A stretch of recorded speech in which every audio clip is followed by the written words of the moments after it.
Okay. Hello and good afternoon. Today we're speaking to my good friend again, Dr. Nerina Ramlakhan, about looking for some advice on my 24-hour aquabike, because Nerina is renowned sleep expert, author, physiologist, and she's I feel partly responsible for me doing this challenge because she lives by the river, and that's all I needed really. So I thought who better to speak to. 2 weeks to go now until my challenge, or just under. So I thought, welcome, Nerina. Thank you for chatting to me, and I'm looking for some little nuggets of advice on staying awake and being active for 24 hours. So if you want to start already by you just kick off saying, a little bit about your background and where you're coming from. Yeah, first of all, can I just say it's such a pleasure to be able to chat to you about this.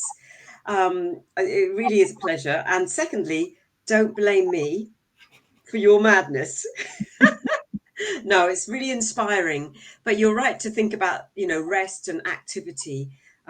So as you said a little bit about my background, but I've been helping people to sleep and manage their energy levels for over 25 years now. So my work's taken me into corporate environments, 10 years of working in psychiatry with people who've burnt out or had severe mental health problems. I've worked in schools. I've worked with professional athletes, Chelsea Football Club, notably. I've also worked in people in environments where they're doing sustained operations. So like police, emergency services. Did some work with an oil company where the lorry drivers were driving their lorries through the night for hours, throughout the night. And the reason I just wanted to start off with that is because when you're doing any kind of sustained energy event, energy management becomes key. And the reason why I worked with this oil company was because so many of their drivers were getting really ill because of their nutrition, because of the poor sleep, the lack of recovery, and the things that they were doing to keep themselves awake during their shifts, drinking lots of caffeine, drinking alcohol to wind down when they came off their shifts.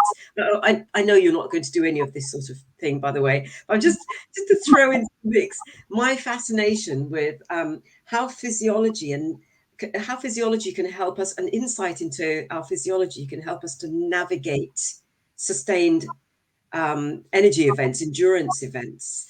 And this 24-hour event is going to be fascinating. And I know that you've trained really well for it, but I think there are still things that you can do which might not be that obvious, but that will help your energy. Okay, that's really what I want to find out, and I'm so fascinated because when you say those, I think it's messing up with our. Am I right in saying it's messing up with our circadian rhythms as well? When you start to, so like shift workers, for example, who work through the night. I guess they are sleeping during the day, so slightly different from what I'm doing. But yeah, I can totally understand that. Well, what's going on in your body when you're not having the sleep at the time you're supposed to?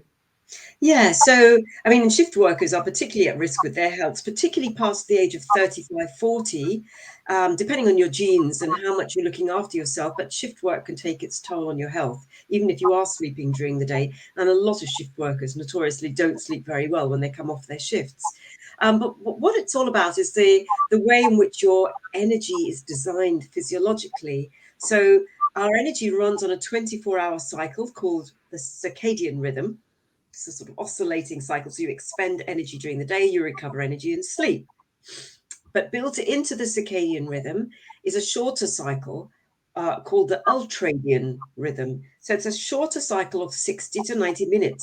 And that's the one that people don't know as much about, or they're not as aware of that in relation to themselves and their own energy management. But it's the kind of hum of your energy. So within the 24-hour clock, you've got a kind of a wiggle, if you can imagine that, and that's the hum of your energy.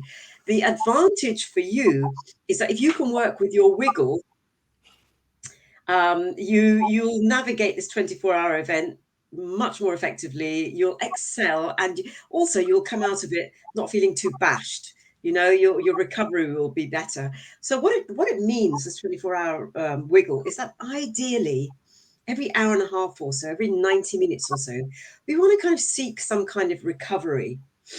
And recovery meaning there are different ways of recovering energy. We can talk about that, but I'll come to that in a minute. But what this means, what this all means, is that human beings are designed, actually, in some respects, we're designed quite well to do the kind of stuff, that kind of madness you're going to do. I must stop calling it that, by the way. Forgive me, it's very impolite.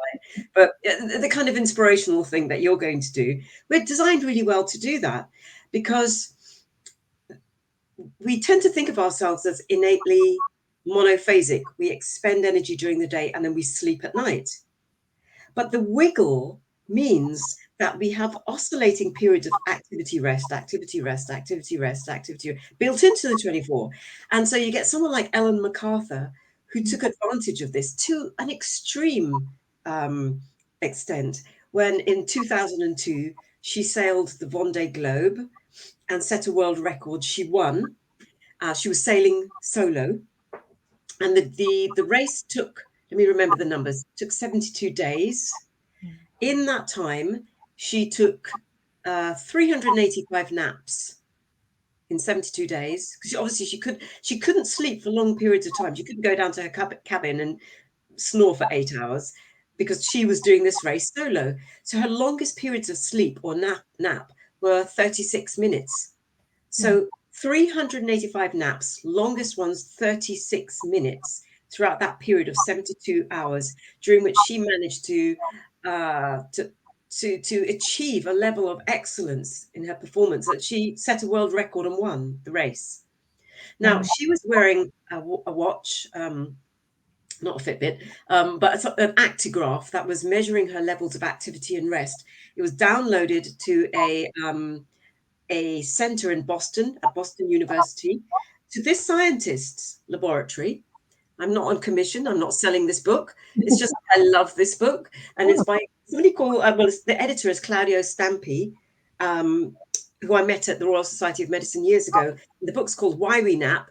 It sounds exciting, but it's actually a series of hardcore research papers. I wouldn't say rush out and buy it. I think it's not easy to get hold of now, and it costs a lot of money. But this is basically the science of polyphasic and ultra short sleeps. So the science of taking little naps, polyphasic meaning many naps, many, as opposed to monophasic, awake all day, sleep at night.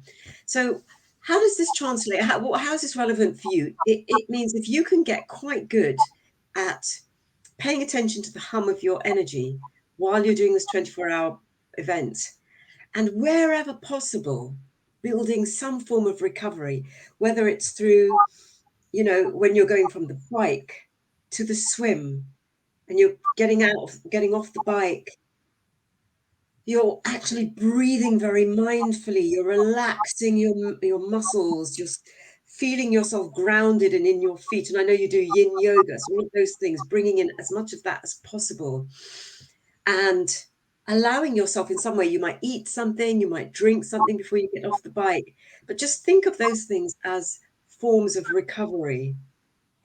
And also, we recover energy on different levels, which I can talk about, but I'm just going to stop for now and just say, am I ticking the box for this? Is it making sense so far? Yeah, totally. And I'm really fascinated by the Ellen MacArthur sort of information. And you think, something like that is a whole other level, isn't it? Where she's connected to, this lab back in Boston. And you think, no, that is, and particularly, mine seems like it's not very long in comparison, but that does make sense. Where I think because I don't have the luxury really of, I don't want to nap. I sort of think 24 hours to get through it. But I think I am really interested to hear about is, those types of things I can do to recover without napping, and what's going on in the body when that does happen. What sort of things should I look for?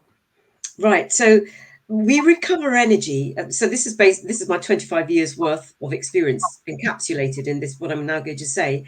So where do we get our energy from? It's not just the food we eat or we drink or being fit.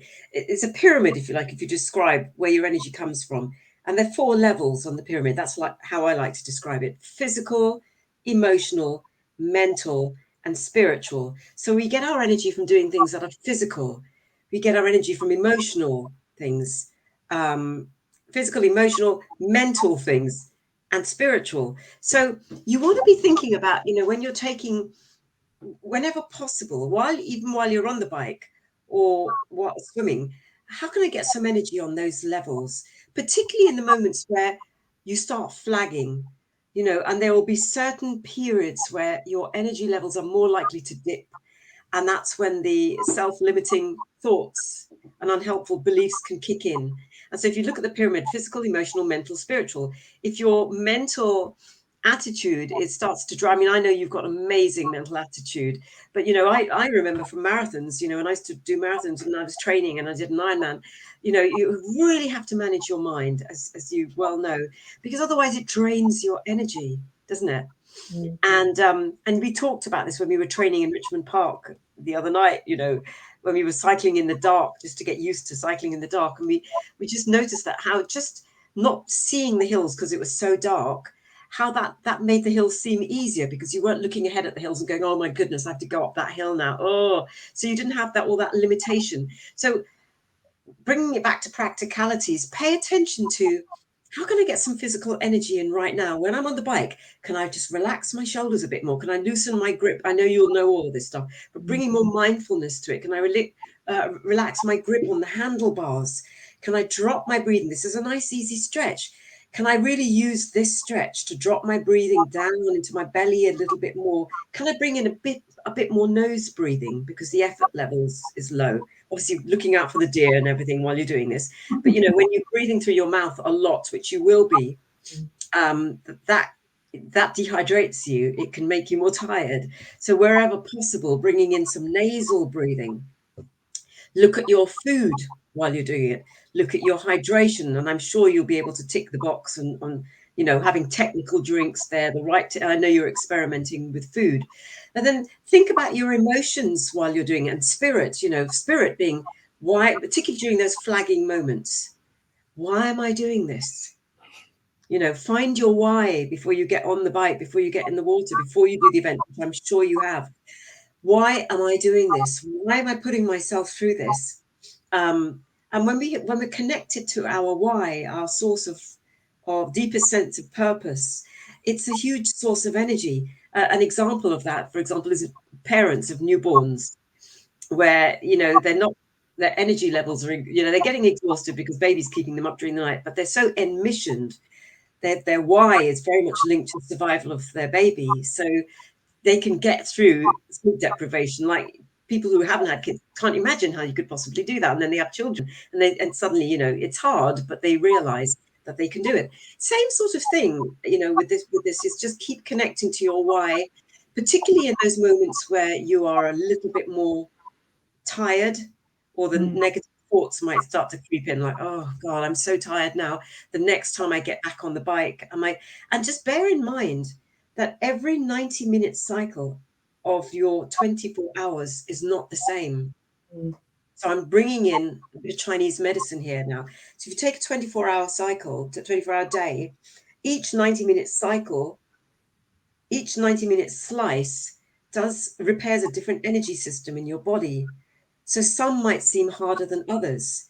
So just because we found the 2 till 3 p.m. particularly hard doesn't mean that the 4 till 5 p.m. is going to be even harder, because your energy, a different energy system kicks in. Does that make sense? Yeah, well, actually, I hadn't known that before, so it's really interesting, and that will, I think, be one of those things that will help me mentally to know, because we've all had times when there's been a bit of a bad day, or not a bad day, but I've done a training session which doesn't seem as good as the last one, and I sometimes don't know why, because nothing seems that different, but maybe the timing of it, and as you say, where you are. Yes. That I think what you said about the cycling at night was really interesting. I deliberately set this challenge up to start at 8 o'clock at night and finish at 8 o'clock, thinking I'll get the hard bit, the night bit, out of the way first. But in fact, we were surprised to see that felt easier because, as you say, not being fixated in the same way as not actually. I mean, I didn't look at my Garmin either because I couldn't really see it. So I think sometimes perception and how we, like you say, you can't see hills. I thought that's really interesting. So, I've tried to build in and again, I'll probably have to adapt it as I go, I'm sure. Every few hours, I've sort of been trying to give people a rough timetable as much as I can for where people come along. And I thought every few hours, I'd have a sort of more prolonged, maybe 20 minutes where I'd rest, rather than my slow transition between bike and run and bike and swim. What would you say I should do to maximize that 20 minutes? Is it a time when I should eat and have eat something more and relax? Or Yeah. So in that 20 minutes, you really won't be doing any exercise? no? Okay. So wherever possible, even if you could, in the ideal world, you would sit or lie down. Mm. Yeah. You would ideally you would eat. Is it going to be after the swim or after the bike? It's going to be sometimes one, sometimes the other, and again, I might change it. Okay. Okay. So you'll change it around. So it might be that, because you're doing 1,500-meter swims, aren't you, each time? So you get out of the water, you might eat something, just throw it back as quickly as you can, and then use that time to rest. And it would be either sitting or lying, ideally with your eyes closed. And you can try it now if you like. Should we Okay. try it now? So you've got your eyes closed and you're sitting. Can you use the back of the chair? You've got the back of the chair, your back is supported, and feeling your feet on the ground. So really feel your feet on the ground. Really feel. So really come into your body. And you want to avoid the tendency to analyze what you've done before or what's going to come ahead of you, lies ahead, but really to be present in this moment. And a really good way of doing that is just to bring your attention to your breathing. So while your eyes are closed, just noticing your breathing, and use the words in and out. That's silently whispering in and then out as you breathe out, and just following the in and out.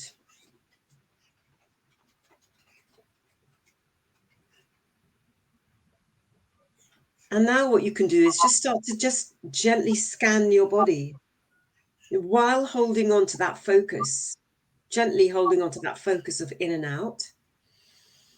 And just scanning your body, scan your face and your eyes. Is there any tightness? Are you concentrating very hard on what I'm saying? But can you just relax? Just bring some soft focus in, and while still noticing the in and out of your breath.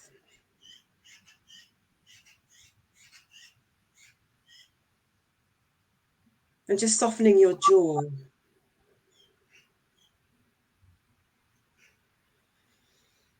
And softening your shoulders and your belly.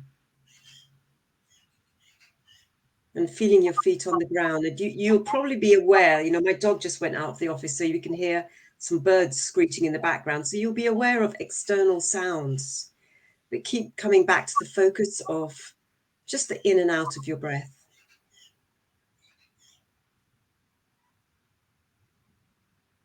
And the word soft, because what you're doing during this rest period is maximizing every potential opportunity to recover.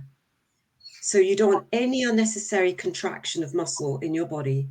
Nothing needs to be working other than whatever needs to keep you upright at the moment if you'll be sitting. So just softening, and you might even, if you feel able to, just sighing a little bit, wherever you're going to be doing this. Obviously, you don't want to be uncomfortable and attracting too much attention to yourself and getting arrested or anything like that. But ideally, you'd bring a bit of we underestimate the power of the sigh. So if you want to try that, Denise, go for it, and just sighing out and making that sigh as long as you can, comfortably. Before you breathe back in.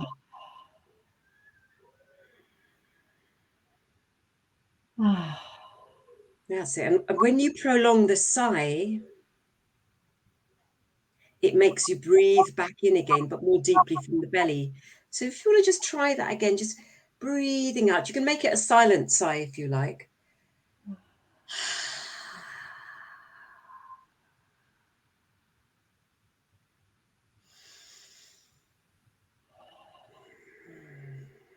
And notice that when you breathe back in, you're breathing in more deeply and from the belly. Yeah. Mm. And just inviting in more softness, because in the effort of concentrating on that breathing, have you tightened up anywhere in your body to concentrate, in your eyes, your jaw? And just keep thinking soft. And breathing in, breathing out. Every now and then prolonging the exhalation to drop it into the belly.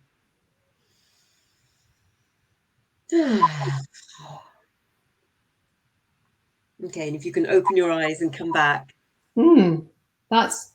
It's amazing when you say things like that about, and relax your shoulders, and that I think you don't realize how much tension we hold just by sitting sometimes. Yeah. Yeah.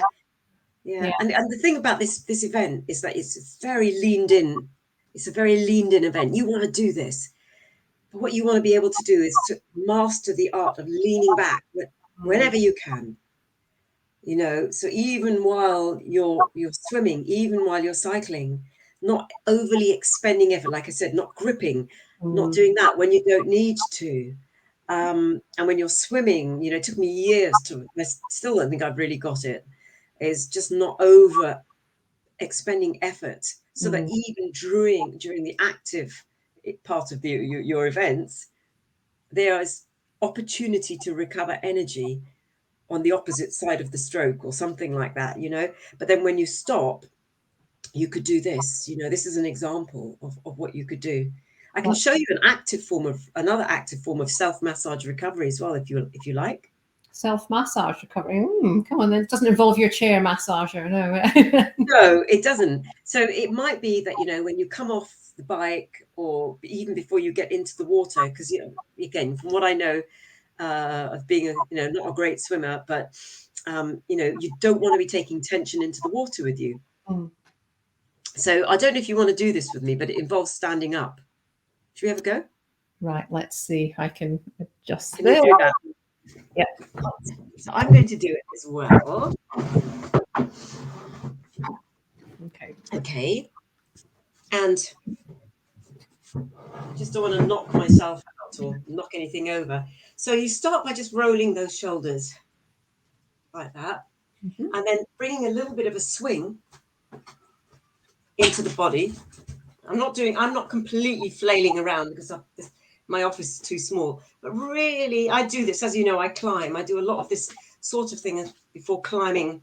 And so really letting your upper body get floppy.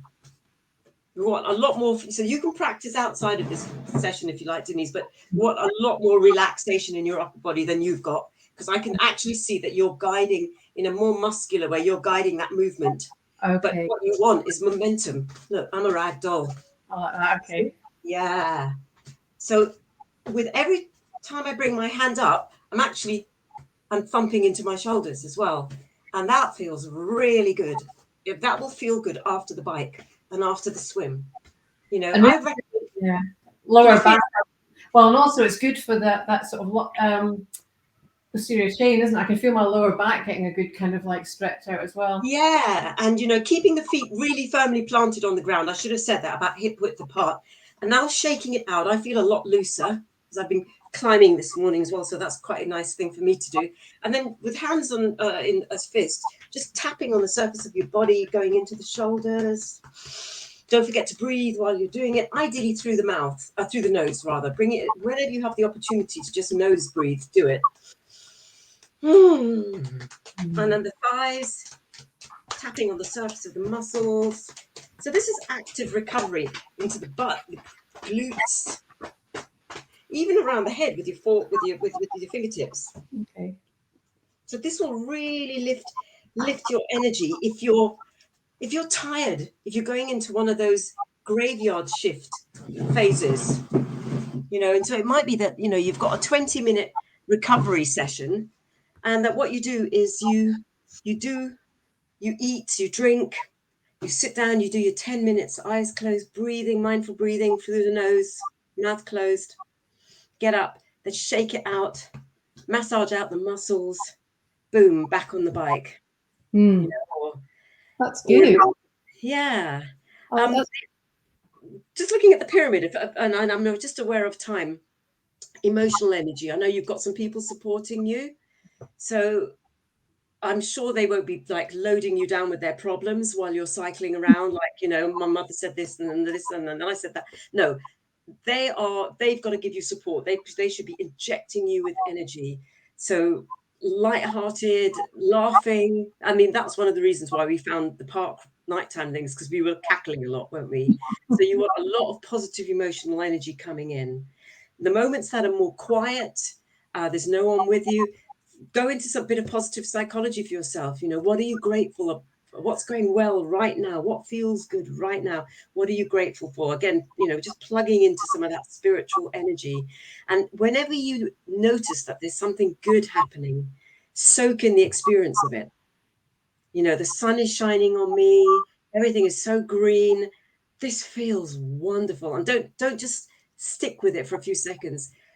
Repeat it. This feels so good. This feels so good. This feels, this feels so good. Because it takes about 20 to 30 seconds to embed a positive experience in a way that's going to make a difference to your physiology, to get that oxytocin, serotonin boost. Whereas it takes microseconds to register that something bad has happened in a way that's going to change your physiology. It you know, so quickly. We're just designed to absorb negative information very quickly.